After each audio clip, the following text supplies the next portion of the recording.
Well, hello and welcome to the Informed Traveler Podcast, a weekly travel podcast where our goal is to help you become a more informed traveler. And I'm your host, Randy Sharman. For the past month or so, travel expert Onanta Forbes has been wintering in the Canary Islands, but she switched locations this week to Sicily. So in a few seconds, Onanta will join us from Sicily to give us her first impressions of Sicily. And then we'll keep with the European theme and head to Brugge, Belgium, and talk with the founder of Brugge Tours to find out everything there is to know about spending some time in Brugge. But first, let's kick things off chatting with travel expert Onanta Forbes, who joins us each week to discuss some of the travel news and travel trends. You can follow her adventures on Instagram, Facebook, and X at Onanta Forbes. OnantaForbes.com is her website. We've switched locations now from the Canary Islands to Sicily. You've got a new home now. I do have a new home, and I'm very grateful for the opportunity. We thought we knew it wasn't going to be as warm as the Canary Islands, but definitely a different feel here. Like, we are stepping into the Mediterranean. It's off season here, so you don't see a lot of tourists here as you would like in perhaps spring and summer. Mm-hmm. There is there's not as many stores open too, and they really take their siesta time religiously. And that's where I perk up, is that those time of the day. It's like I'm out and about, but it's pretty amazing. I have to tell you though, coming from the Canary Islands back to Sicily, you would think it's just more of a parallel flight, but I actually had to fly back to Barcelona and then back down into Rome and then into Catania. So a little bit of a journey to get here. Tried some new airlines, a Vueling or Welling. Maybe I look at it and I want to say Vueling, but it's Welling Air. Mm-hmm. And it's interesting. They disembark. Like when we landed, nobody got up. Like everybody stayed in their seats. And what happens is the stewardess tell you, okay, row 1 to 10, now you can go. Row really? 11. Yeah. I love that. Yes, it is. It is pretty amazing, the way they do it. So something that's different for us, definitely. And you know what I also like about European airlines? They allow you to disembark from 2 doors on the plane, the front and the back. So there's more opportunity. Yes, you have to take a bus over to the terminal, but that's okay because the buses are ready and going. So Catania Airport isn't that big. Easy to maneuver. Lots of opportunity to take a cab if you don't have a transfer already pre-booked. Uber is in Sicily, so that's also an option as well. So we are staying at a VRBO rental. It's in the town of Catania or Ortigia. I'm not saying my pronunciation quite the way I'm supposed to, but it's near Syracuse, and which is about 55 minutes away from Catania. And it's a very beautiful destination here. But I don't know if you've heard the bad weather that Spain has been having, and even Sicily got hit a couple of weeks ago by a cyclone, Harry. And so big winds are pretty prevalent here. And so the day we arrived, it was howling off the Ionian Sea. And one of the experiences I wanted, if you've been to Europe, you kind of see all these beautiful homes, like these buildings. They have these big doors, and then if you're lucky and they're open, you can see into a courtyard. Mm-hmm. And then they're quite beautiful. There's it could have lots of apartments. Like ours has 3 different floors, and ours is quite well renovated.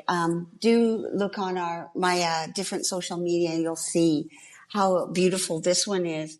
But you do have to haul your bags. Like, there's no elevator, and I've accumulated bags as I have gone along, and God bless my partner, because he's hauling these bags up narrow stone steps.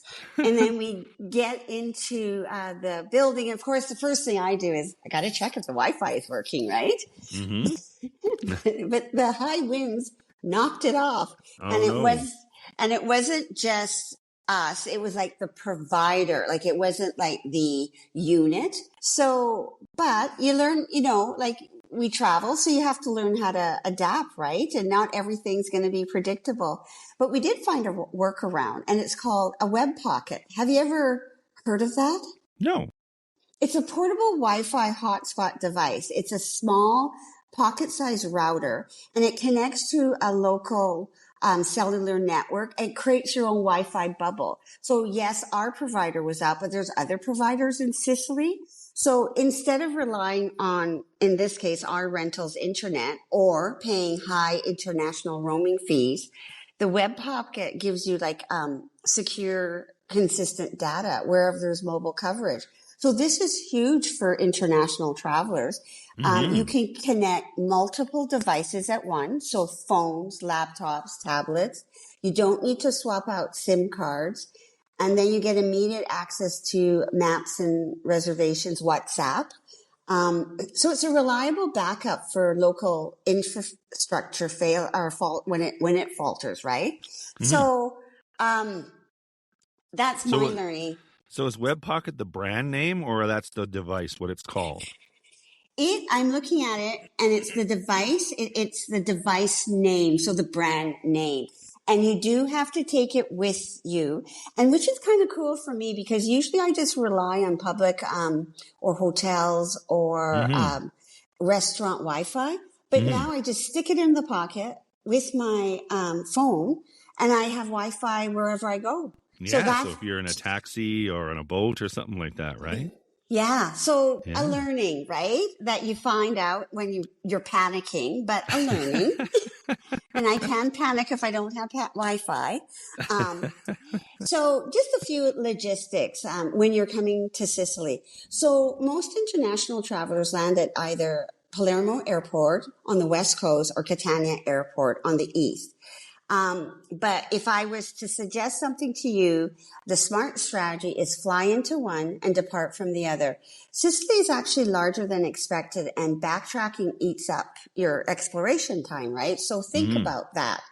And then withdraw about 250 euros in cash upon arrival. Cities accept the cards widely, but smaller establishment and markets still prefer cash. And speaking of markets, our apartment looks right over in Ortigia. They're like their market that sells fish, fresh fish, vegetables, fruit, spices. So I'm getting into the habit of in the morning, I just run down, pick up something that I'm going to make for dinner and not have like big, as we do at home, grocery shop runs, right? Yeah.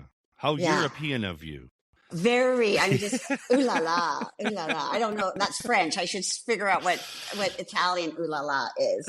And then everybody, or it seems like communication runs on WhatsApp. So hosts, guides, drivers, it's the default if you need to connect with somebody. And then I would also just be wary, like, stay alert when you're in busy arrival halls or transit hubs, train stations. Keep your bag zipped up and your phone secure because they do tend to have pickpockets in, busy areas. If you rent a car, expect narrow roads and a very confident local driving style. In Canary Islands, they would practically stand on their brakes to stop for you to cross the road. Here is not so much. Like and if you do drive, like when you avoid entering historic city centers in Palermo or Catania, and it's due to ZTL zones, and that's limited traffic areas with automated fines. So you do have to know a little bit about driving and parking here before you embark out there. And we talked about this before, Randy. I do recommend an international driver's permit. Yes. Absolutely. I recommend a driver. Yes, yeah. Good point. Very good point. And so for city to city travel, buses are often more reliable than trains. So, and it's easy to find out about both. And if you're walking, and you will be walking constantly, and you should be, because it's such a beautiful destination, you should really consider comfortable footwear because of the cobblestones and just the uneven manner of like there's like potholes for sidewalks and stuff like that. So watch where So you're going, in other words. absolutely. Yeah. And so, and again, I try to be, local. So buongiorno or buonasera when entering shops or restaurants. And I did mention to expect an afternoon pause between 1:30 and 4:30 where a lot of the businesses close. If you're visiting churches, shoulders and knees should be covered. So just a few things to get you prepared. So when you get here, there isn't like a culture shock, which we did experience the first night. We sat down at a local restaurant. So before the meal even begins, before you order, out come hard boiled eggs. Oh, really? And I'm not getting it. And like it comes with a paper bag of, sliced bread. And I didn't realize, but it was like a little bowl of salt. So this is a tradition that traces back to Sicily's rural and agricultural roots. So eggs were nourishing, affordable, and symbolic, especially connected to renewal and abundance. So offering them as a starter reflects rustic hospitality. It's very humble, very grounding, and a way to say you're welcome here. Which I thought was quite neat. And also another thing that I did read up about, because I was very embarrassed. I didn't know what to do with my eggs. It takes the edge off of if you're really hungry. Yeah. At that. So, right. So I was telling you about living above the market and, it's open daily, except for Sundays, 9 a.m. to 2, and it's beloved by locals. Like you can see locals come and get their meat or their fruit or whatever they're cooking that night. And it's very authentic. There is like fresh fish, on the counter. There's cats running about, because they're looking for handouts. So local shop for like, swordfish and ricotta, tomatoes, pistachios, and herbs. And then for me, it was quite a sensory immersion, like the smells of the citrus, because everywhere you come along, you'll see lemon trees, olive trees, orange trees, the vendors. And this is really, they're calling out prices. And so that's in the background too.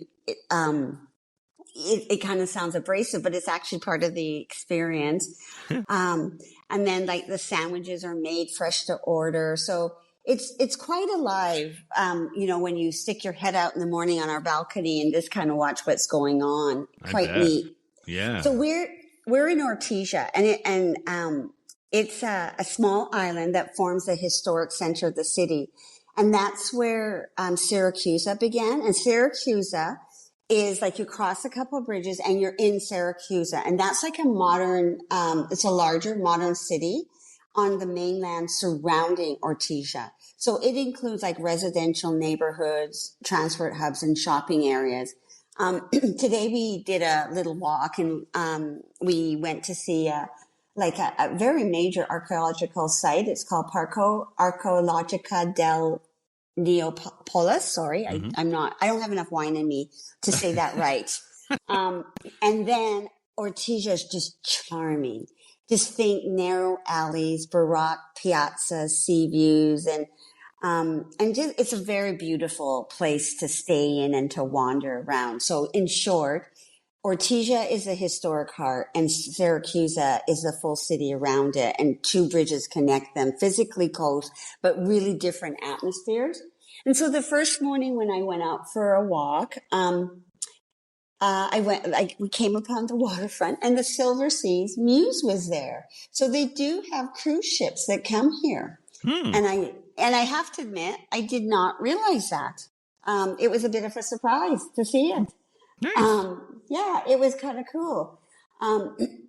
So, and then it's small enough, where we are to explore on foot.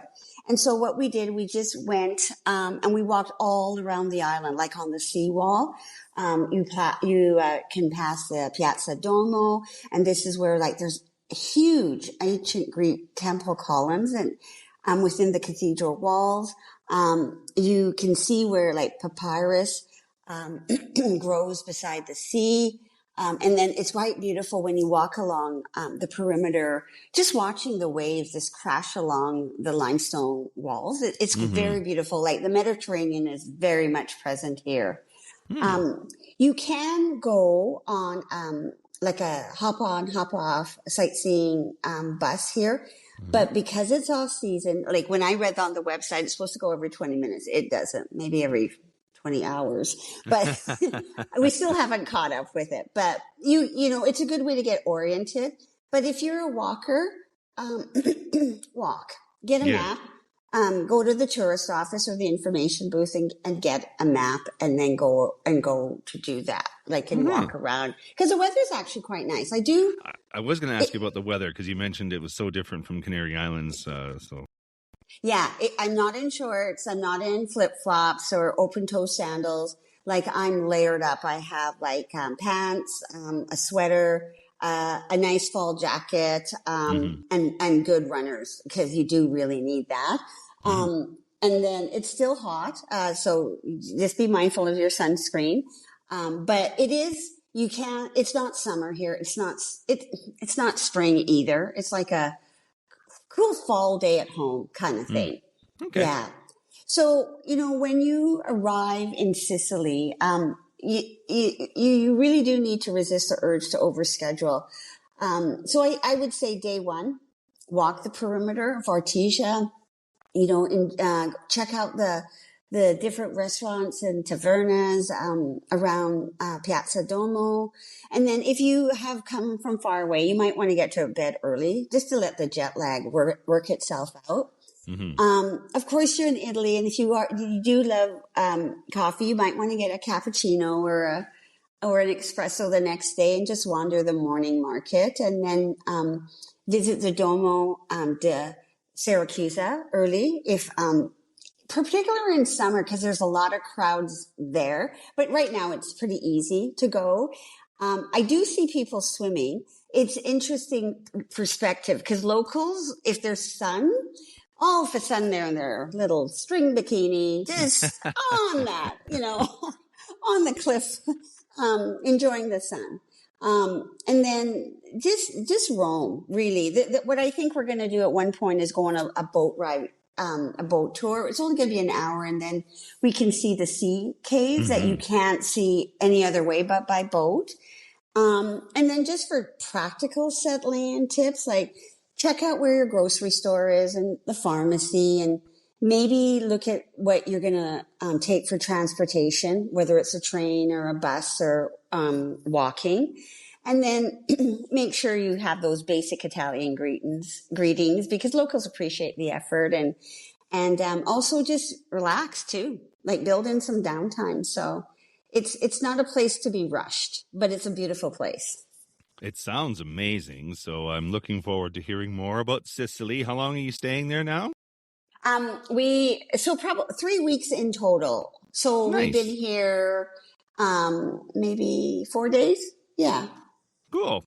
Yeah. Well, we look forward to hearing more about Sicily and some of the other adventures while you're there. And in the meantime, we can follow everything on your social media at Instagram, Facebook, and X at Onanta Forbes.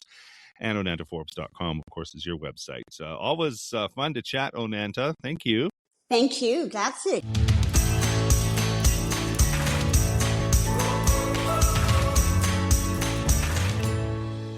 This is the Informed Traveler Podcast. I'm Randy Sharman. Just want to remind you of our website, theinformedtraveler.org.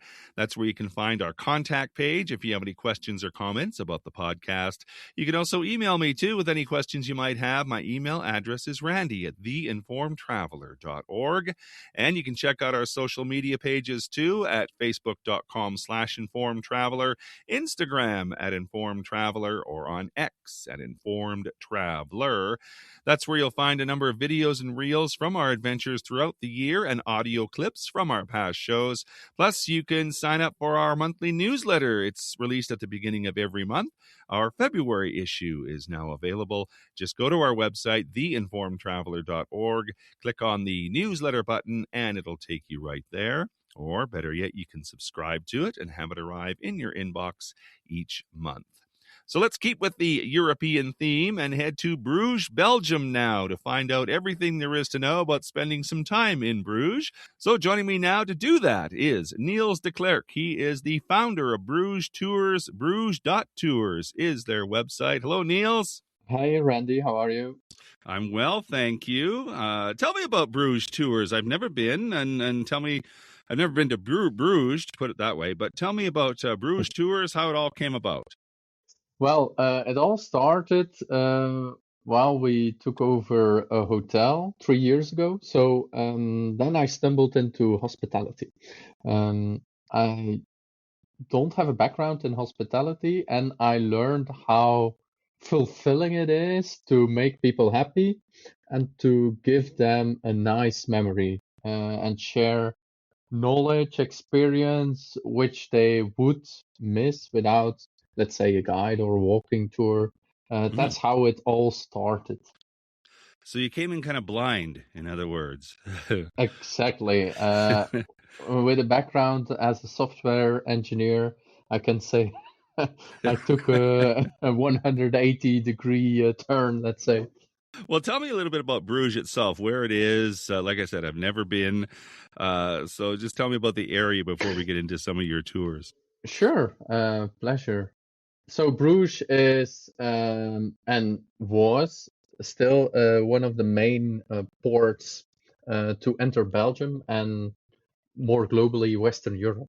Bruges has a medieval origin, let's say, and it's like sort of the entrance gate.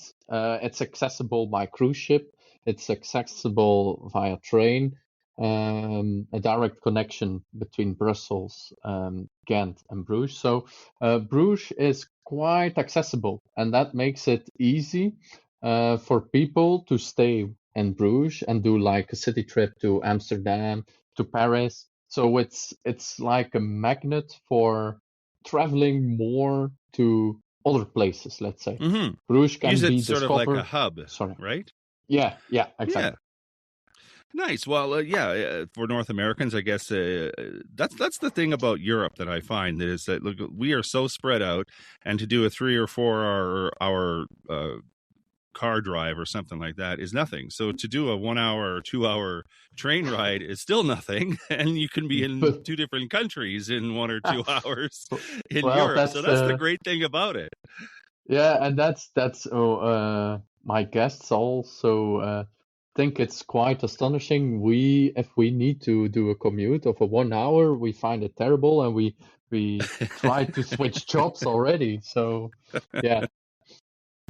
Bruges is super dense, Belgium is too, so it's very convenient for Americans to travel over here. Mm-hmm. Well, and your rail system is quite efficient, so it's easy to get around in Europe. So let's talk about some of the tours you're offering. What is your philosophy behind? I mean, there's lots of tour companies out there. So what sets you apart, or what do you like to do to make sure that your guests feel welcome and are knowledgeable after one of your tours? Yeah. First and foremost, I love what I do, and I think automatically by loving what I do, I spread the same passion and energy every tour all in all. And I think that's already a huge difference, in my opinion. I've been with several guides, group tours, etc., as a guest. And sometimes it's like you're hitting the repeat button of a guide, for example.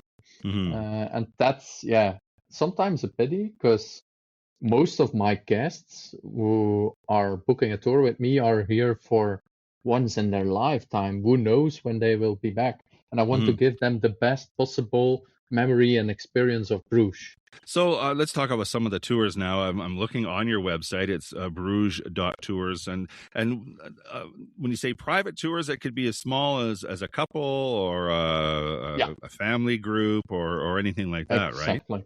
Yeah, exactly. So the maximum size, yeah, if I really need to cap it, is 10. So couples or a small group of friends are also still allowed, let's say, between quotation marks. But I want to maintain a small group size because of the interaction. Mm-hmm. I highly thrive myself on personal connection, and I think you get the best possible impression of a place, one side of a local and the other side of a tailored tour based on your interests. Is it Mm-hmm. architecture, art? It really, yeah, every tour is different with me. Let's talk about the medieval walking tour. What are some of the highlights that you can point out that people can see on a? I love walking tours, by the way, and I'm a big Hmm. history buff. So this would be one that I would be circling. Yeah, yeah. So my walking tour is actually a broad introduction tour. So the basic itinerary stays the same. Mm-hmm. It's where the interests come into play is with how should I say, like a certain we have more than 12 musea here in Bruges. Um, each one of them has their own topic, so I can then, if time allows it, for the guests, enter a museum, give more information about a particular subject. For example, the Dukes of Burgundy, if they want more information about that, or is it the First World War and Bruges, the occupation? Yeah, there is time foreseen to actually go beyond the basics, let's say. Mm-hmm. Mm-hmm. So the way I understand is now, so you have sort of your basic outline where you'll touch the highlights and then cater it to whatever the interests are of that group or couple or whatever, right? Yeah, exactly. And why this is possible is because Bruges is very small, actually. Within Mm-hmm. 45 minutes, you can cross east to west, let's say.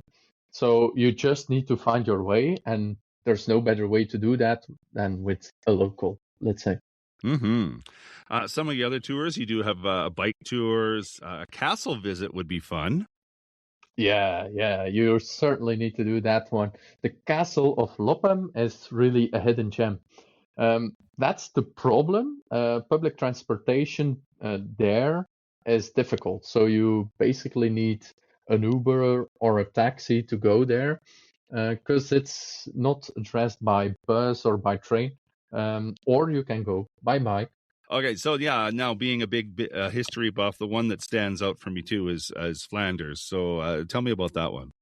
Flanders Fields is really my biggest passion, let's say, because yeah, it's either a very emotional and sensitive topic, but still very actual. The bloodshed over there may never be forgotten. Hmm. Thing again is, yeah, Bruges is super connected via public transportation, while Ypres, which is the region of Flanders Fields, is difficult to reach. You might need to hire or rent a car because also the cemeteries are widespread, let's say, and to get the most out of your visit, I recommend, of course, a guide.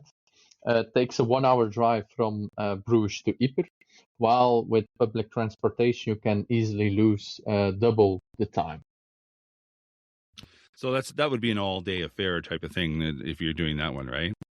Yeah, I also offer, like, say, the crash visit, where you have the most important memorial sites like Tyne Court or the Menin Gate.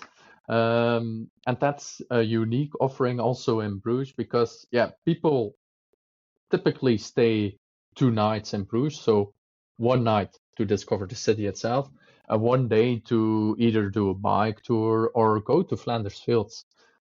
So most of the time for most of the visitors is limited, let's say. Mm-hmm. That's why Well, I offer this. Yeah, well, getting back to your original point about using Bruges as a central starting point, you could stay there for your whole duration, 7 days, 10 days, and do day trips or do trips to, like you say, Amsterdam or Paris or something like that, right? Hmm. Yeah, but most of the time, well, I don't know how Bruges does this in marketing, but most of the people, when they uh, end the walking tour, let's say, they say, "Ah, God damn it, we should have known and booked longer."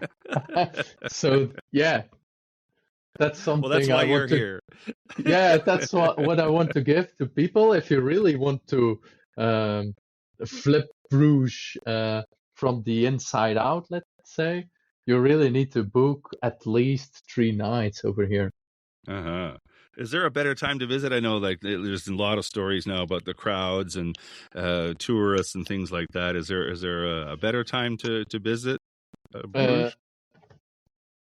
well, if you take into account the weather in Belgium, which is unpredictable, March is still doable. But starting from April, Easter, then we really have the peak season. May is busy, very busy.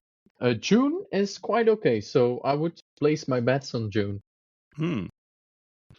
Interesting. So tell me more, just a little about like first time tips about just visiting Belgium in general. Like I said, I've never been, so Hmm. hold my hand for a minute and give me some advice on just visiting Belgium in general. All right, my pleasure. So if you don't rent a car, you can access quite easily all of the schedules of trains, buses. Google Maps is your best friend over here. We also tend to have a lot of strikes, so take that also into account. Um, and I would suggest people to not fly on Brussels South Airport because it's difficult and it's not so well connected than Brussels Airport. So Hmm. if you arrive in Belgium, I would advise to do it via Zaventem. We call this Brussels Airport, not Brussels South. How far is Bruges from Brussels? It's 1 hour and 15 minutes on the train, and you don't need to change train, so it's super convenient. Anything else you want to add about Bruges, Belgium, and just tours in general? Well, I think Belgium is really a must-see. I would highly recommend to visit Belgium because it's also so small. We have a lot of history from very recent World War II to Roman Empire, let's say. So, yeah, I would definitely visit Belgium on a sunny period, let's say, not in the rainy days. Good advice. Niels de Klerk is the founder of Bruges Tours. You can check out all the tours and learn a little bit about Belgium and planning your trip. Bruges.tours is the website. It was fun chatting with you, Niels. Thank you so much. Thank you, Randy. And that is our show for this week. If you have comments or questions, we'd love to hear from you. If you have a show idea, send that along as well. My email is randy@theinformedtraveler.org. And if you like what you heard, tell a friend. You can check out our website too at theinformedtraveler.org. In the meantime, thanks for listening, travel safe, and be an informed traveler.